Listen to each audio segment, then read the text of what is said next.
अहानबदा मरुइबा पाउसिंग पिजरी board of secondary education Manipur बोसेमना लौबा एग्जाम ngasiदagi हौख्रे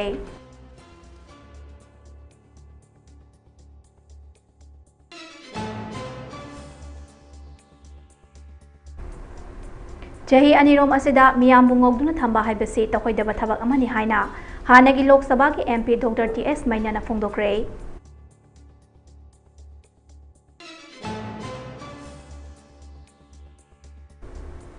स्टेट असेगी तोंगान तोंगान बा डिस्ट्रिक्ट सिंगदगी सिक्योरिटी फोर्सेस ना आइना थिंक्रपा लाथौलुप सिंगी केदर क्या फगतक्रे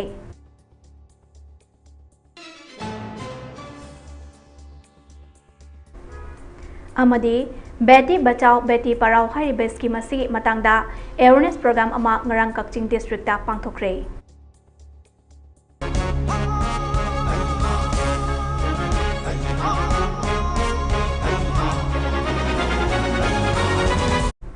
खुरुमजरी ममी टीवी ने संदोकचबा मणिपुरी पाव मियेंग ताबिबसिंगबु हानबा मक्तदा nganगोम पिंकूना तरामना ओक्चरी पाव संदोंगना पिजरी board of secondary education Manipur बोसेमना लौबा एग्जाम ngasiदगी हौख्रे high school leaving certificate examination matric असिदा माहिरोय सिंगना पुकनिंग इंगना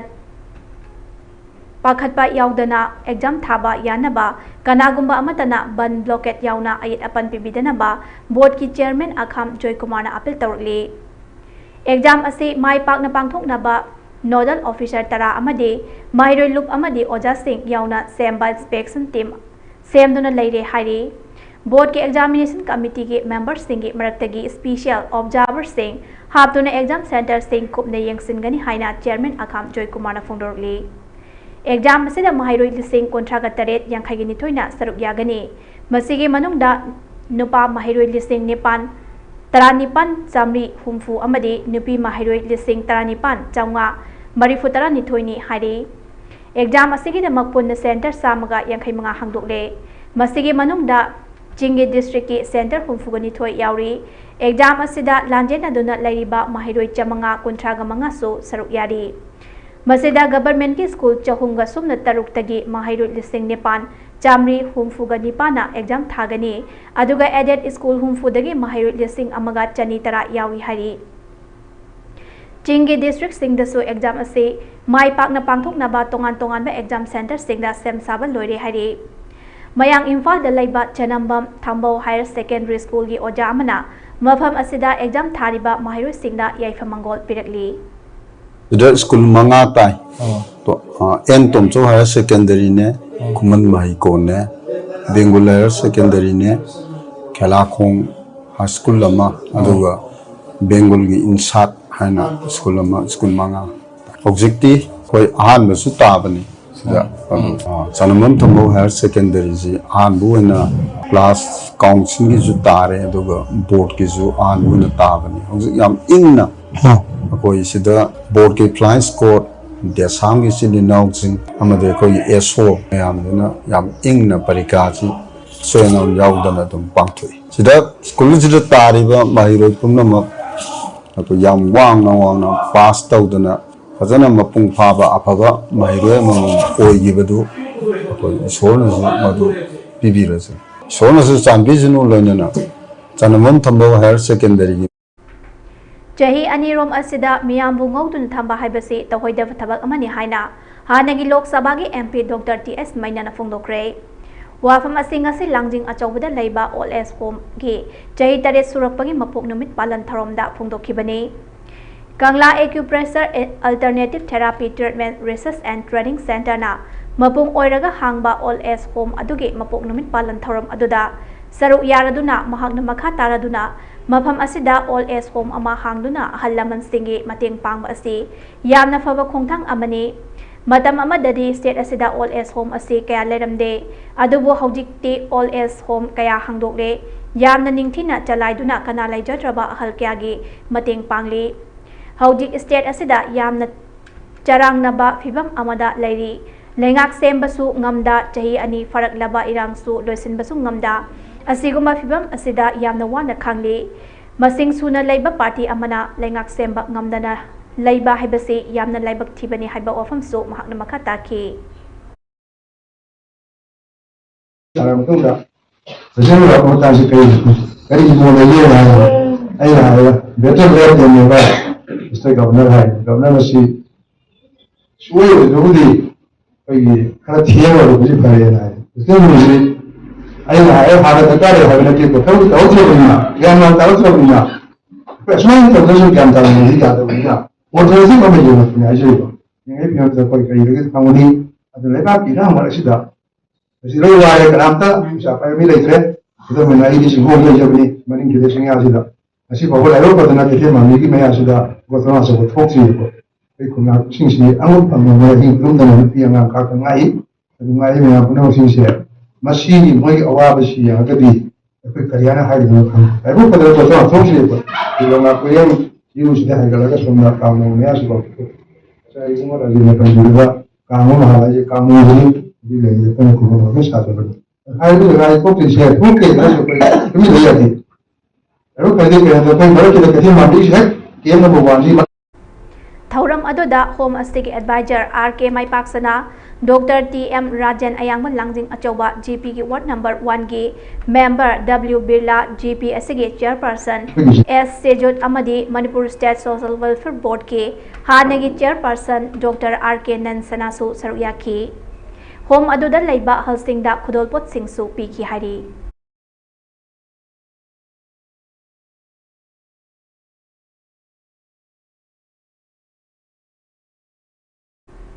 State asigi tongan ba district singdagi security force na aina thingkraba lalholup singi myoy kya fagat kre. Manipur police na aina thingkraba lalholup RPF PLA gi active member ama phare hari.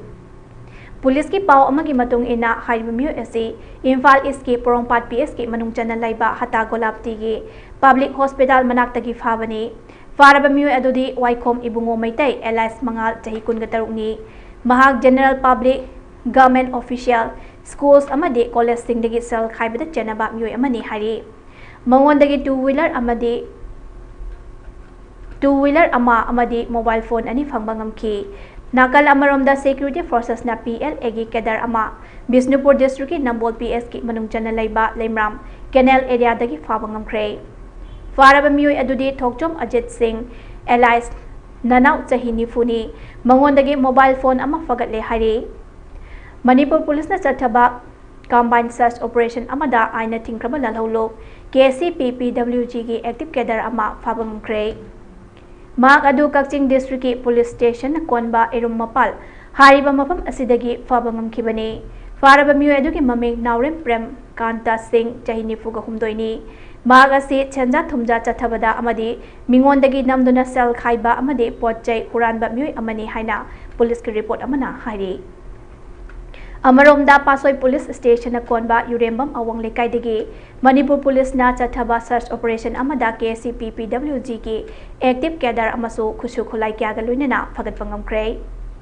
fagalaba myoy adudi Romeo Laisram chahi yang khaigani mapanni mangondagi fagalaba khushu khulai sing adudi marumanga yawba magazine amaga loinana 7.65 mm pistol ama 7.65 mm gi kapayariba maru tara yawba box ama pistol holster ama amadi Aadhaar card amani hari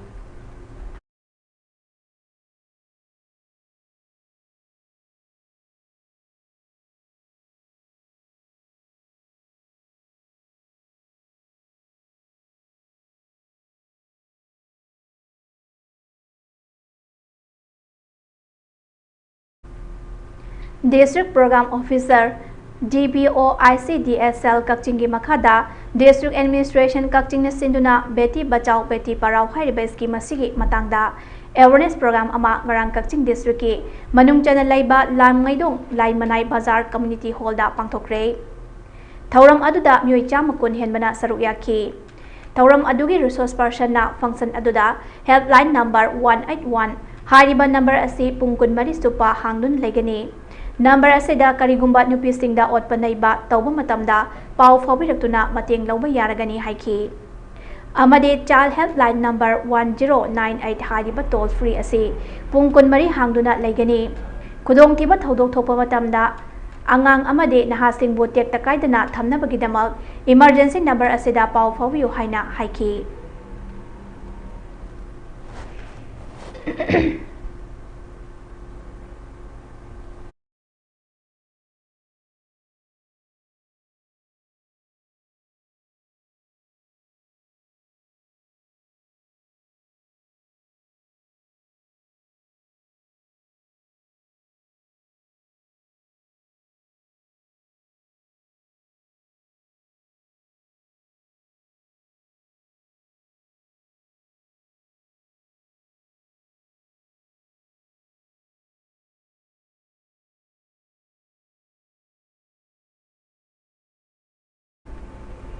Chahi Nauriba Manipuri P Heritage Singh Amadi Rajkumari Lakshmi Anigi Machanupa Oriba Bukrambam Lakchezit Chahi Taragnipan Kaktamak Ngariba Imphal West ke Kwakaithel Akham Lekaida Leiba Chahi Nauriba Nupa Macha Asina Ikui Koidribada NTT gi Makhada Pangthokiba JEE Men's Session 1 Exam da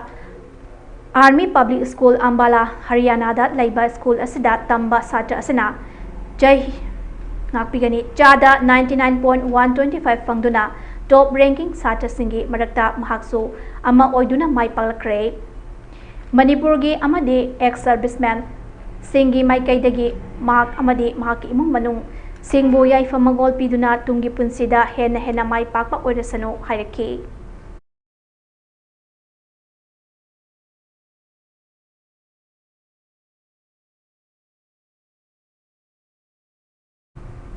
Haukiba February 3 Kangleipak Manipurgi Apunba Ngamkai Ngaknabagi Damakta Kutlai Paiduna Lanteng Nagani Haiduna Siba Kidana Songthoklakiba Nungsiraba Marup RK Boboy Sana Elias Lanhaiba Saizang Makha Lekaida Laibagi Masagi Anaba Amana Maram Oiraga Laikidabada Aina Tingkraba Lalholo People's Revolutionary Party of Kangleipak Progressive Ke Maikaidagi Awangba Thaki Ikaikhomnaba Ulakli Englising ani kun humdoi me humdagi ikhang khanghodana iramdam Manipur Kangleipak pu machet thugai na bagi landarakiba tanfamda maruk boboy sanana thongna leina langi mahi tamba yaunaba Englising ani kun ga humdoi ge June thadagi party da yaraki Englising ani kun ga humdoi ge August amadi December thada anirak thokna langi mahi tamba loishinki party ke amasung leipaki mamal yamlaba maruk RK boboy sana allies lan haibana Ikhang khanghodana laikhidabada party asna awangma thaki ikai khumnaba uchari RK Boboy Sanabu Nawyok Pirakiba Mapu RK Sana Tombi amasong Mabok RK Ongbi Sanahanbi Han Anigi Awabel Potnum Singbusu party na saruk yazari Marup lan haibana manung matam sadana laikhidabada awaba nanghoraba imung manung amadi Marup Mapija Singi awabadasu party na thamoi seng na saruk yazari haina cherol asina makatarakli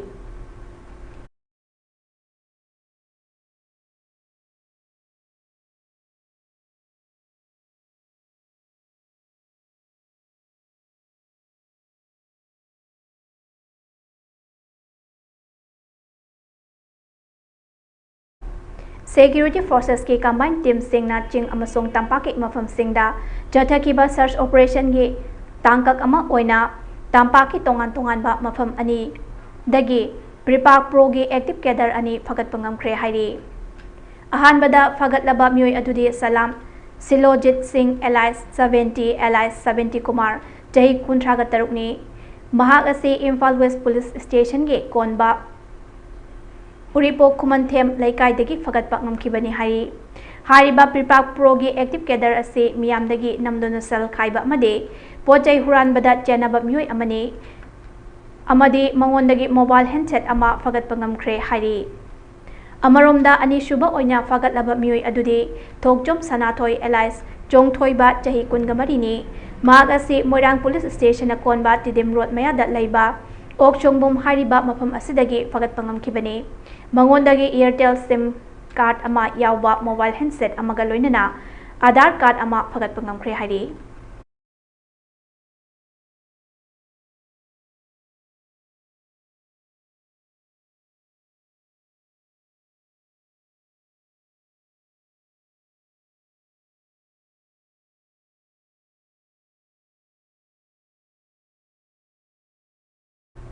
CIPMC Imphal Sinduna Numit Inigi Oiba SRD Rabi Program Ama Pangthokre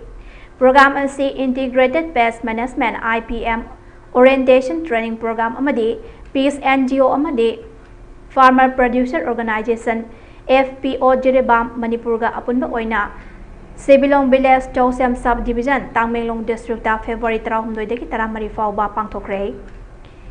Thauram Aseda Longmi Training Yankhaigetare Saruyaki Dr. Adam Kamai Office in Charge na CIPMC gi Mahutsilaga IPM gi Maruoiba Pest amade diseases Matau Karam na mitigate Togani amade Biopesticide Biocontrol Agent Pheromone traps Blue and Yellow Sticky traps amade Name Botanical Extracts Karam na Sizinagani Haiba Wafam Kaya Thamki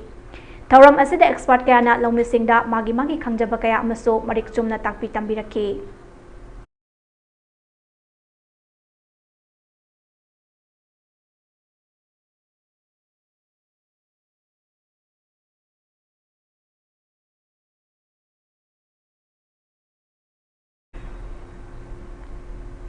state ꯑꯁꯤꯗ PR ꯊꯝꯕ ꯌꯥꯅꯤꯡꯗꯦ ꯃꯤꯌꯥꯝꯒꯤ ꯑꯣꯏꯕ ꯂꯩꯉꯥꯛ ꯑꯃ ꯑꯊꯨꯕꯗ ꯂꯩꯍꯟꯕꯤꯌꯨ ꯍꯥꯏꯅ ꯉꯁꯤ ꯇꯣꯞ ꯑꯋꯥꯡ ꯂꯩꯀꯥꯏ ꯃꯥꯔꯀꯦꯠ ꯁꯦꯠꯇ ꯃꯤꯌꯥꯝꯒꯤ ꯑꯣꯏꯕ ꯋꯥꯀꯠ ꯃꯤꯐꯝ ꯑꯃ ꯐꯝꯈ꯭ꯔꯦ꯫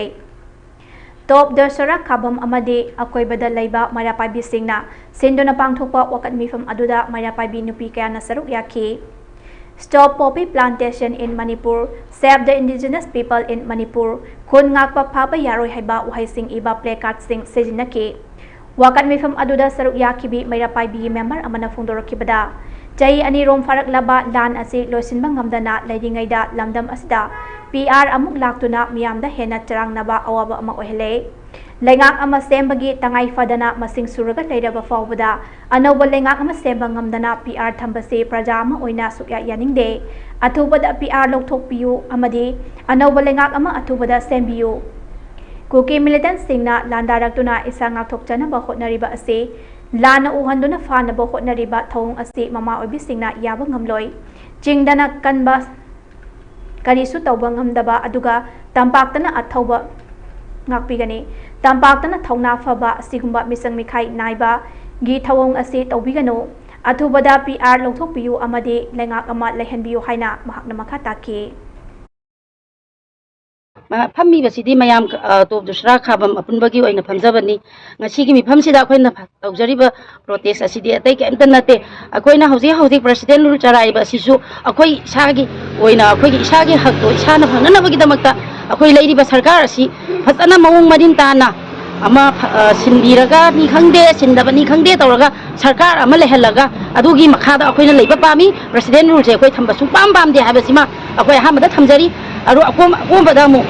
ꯀꯨꯀꯤꯅ ꯄꯣꯄꯤ ꯄ꯭ꯂꯥꯟꯇꯦꯁꯟ ꯇꯧꯕꯁꯤ ꯑꯩꯈꯣꯏ ꯁꯨꯡꯌꯥ ꯌꯥꯅꯤꯡꯗꯦ꯫ ꯃꯁꯤꯅ ꯃꯔꯝ ꯑꯣꯏꯔꯒ ꯉꯁꯤ ꯑꯩꯈꯣꯏ ꯂꯩꯅꯔꯤꯕ ꯂꯥꯟ ꯀꯨꯀꯤꯒ ꯑꯩꯈꯣꯏꯒ ꯁꯣꯛꯅꯔꯤꯕ ꯂꯥꯟꯁꯤꯒꯤ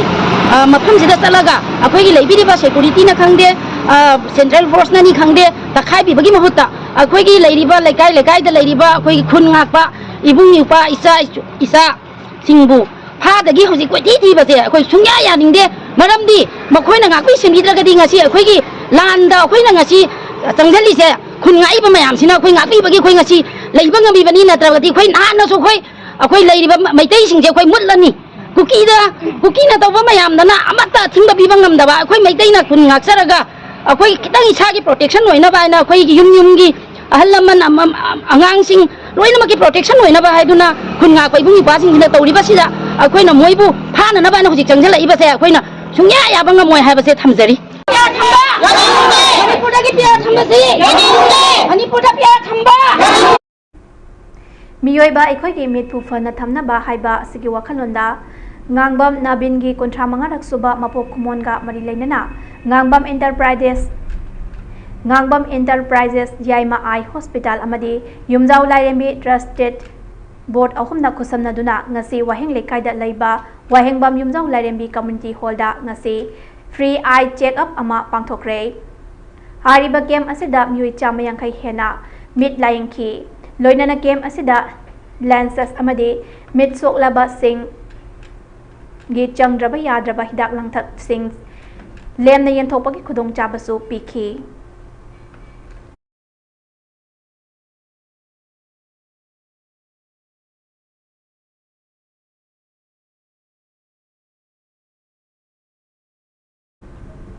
ꯂꯣꯏꯇꯣꯡꯕꯝ ꯕ꯭ꯔꯖꯃꯣꯍꯟ ꯁꯤꯡꯗ ꯀꯣꯝꯔꯥꯝ ꯙꯅꯆꯟꯗ꯭ꯔ ꯅꯤꯡꯁꯤꯡ ꯃꯅꯥ ꯏꯪ 2015 ꯂꯥꯟꯊꯣꯛꯈ꯭ꯔꯦ꯫ ꯃꯅꯤꯄꯨꯔ ꯗ꯭ꯔꯥꯃꯥꯇꯤꯛ ꯌꯨꯅꯤꯌꯟꯅ ꯁꯤꯟꯗꯨꯅ 55ꯁꯨꯕ ꯑꯥꯔꯇꯤꯁꯠ ꯗꯦ ꯑꯃꯗꯤ ꯀꯣꯝꯔꯥꯝ ꯙꯅꯆꯟꯗ꯭ꯔ ꯅꯤꯡꯁꯤꯡ ꯃꯅꯥ ꯏꯪ 2015 ꯂꯥꯟꯊꯣꯛꯄꯒꯤ ꯊꯧꯔꯝ ꯉꯁꯤ ꯌꯥꯏꯁ꯭ꯀꯨꯜ ꯄꯨꯂꯤꯁ ꯂꯦꯟꯗ ꯂꯩꯕ MDUꯒꯤ ꯑꯣꯗꯤꯇꯣꯔꯤꯌꯝ ꯍꯣꯜꯗ ꯄꯥꯡꯊꯣꯛꯈ꯭ꯔꯦ꯫ ꯊꯧꯔꯝ ꯑꯗꯨꯗ ꯃꯅꯤꯄꯨꯔ ꯀꯜꯆꯔꯦꯜ ꯑꯣꯔꯒꯅꯥꯏꯖꯦꯁꯟꯒꯤ ꯄ꯭ꯔꯦꯁꯤꯗꯦꯟꯠ ꯀꯥꯡꯖꯝ ꯔꯥꯙꯥꯀꯨꯃꯥꯔ, ꯔꯤꯇꯥꯌꯔꯗ IASꯅ ꯆꯤꯐ ꯒꯦꯁꯠ, ꯀ꯭ꯔꯤꯇꯤꯛꯁ ꯐꯣꯔꯝ ꯃꯅꯤꯄꯨꯔꯒꯤ ꯄ꯭ꯔꯦꯁꯤꯗꯦꯟꯠ ꯗꯣꯛꯇꯔ ꯅꯣꯡꯊꯣꯝꯕꯝ ꯄ꯭ꯔꯦꯝꯆꯥꯟꯗꯅ ꯄ꯭ꯔꯦꯁꯤꯗꯦꯟꯠ ꯑꯃꯗꯤ ꯃꯅꯤꯄꯨꯔ ꯗ꯭ꯔꯥꯃꯥꯇꯤꯛ ꯌꯨꯅꯤꯌꯟꯒꯤ ꯄ꯭ꯔꯦꯁꯤꯗꯦꯟꯠ ꯁꯣꯔꯥꯏꯁꯝ ꯀꯦꯁꯣꯔꯥꯝꯅ ꯒꯦꯁꯠ ꯑꯣꯐ ꯑꯣꯅꯔ ꯑꯣꯏꯅ ꯁꯔꯨꯛ ꯌꯥꯈꯤ꯫ Thauramgi manung channa laikhidraba artist singi photoda laisu katuna ikai khumnaba utki. Handak chahigi oina Khomram Dhanachandra ningsing mana Phangkraba Hyang Thang Makha Laikai Loitongbam Brajamohan Singh da Case Award oina lupa lising tara Sol ama amadi citation khusinaki. Thauramgi saruk ama oina Minungsi haina mingtholba MDU gi artist sing na sanaba T Priyobarta Singh na direction piba drama amasu utki.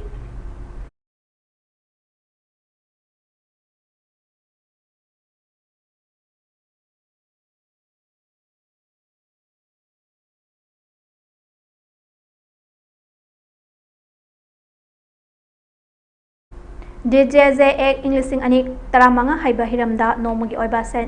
Sensitization Cum Interaction Program Ama Ngarang Thobal District Court Complex da Conference Hall da Pangtokre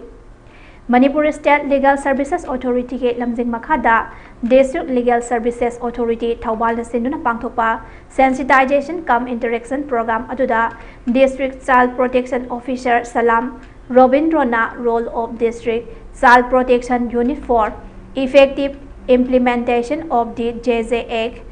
2015 Haiba Hiram Asada Aduga Miss Mala Lisamna Sandal as well as state schemes for children in need of care and protection and CMCP Amadi Children in Conflict with Laws CCL Haiba Hiram Aduga District and Session Judge Thawal Samom Jibana Role of stakeholders under the POCSO Act 2012 Haiba Hiramda Resource Person Oina Wangangki Ngasigi Thauram aduda Thawal District amasung Kaksing District da laiba tongan ba Salcare Institute JZ Board amade Child Welfare Committee gi mihut singsu sarukyaki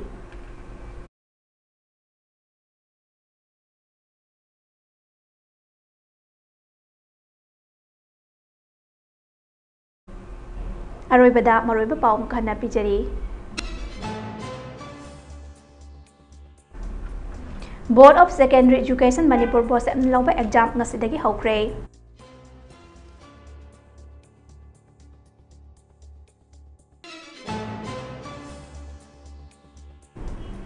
Chahi ani romasida miyambu ngawduna thamba haibasi tahoidaba thawak amani haina hanagi Lok Sabha gi MP Dr. TS Mainana fongdokre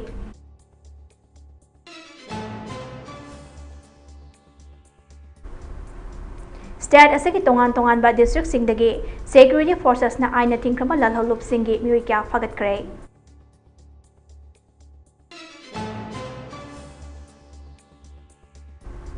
Amadi Beti Bachao Beti Parao hairiba scheme asigi matangda awareness program ama ngarang Kakching district da pangthokre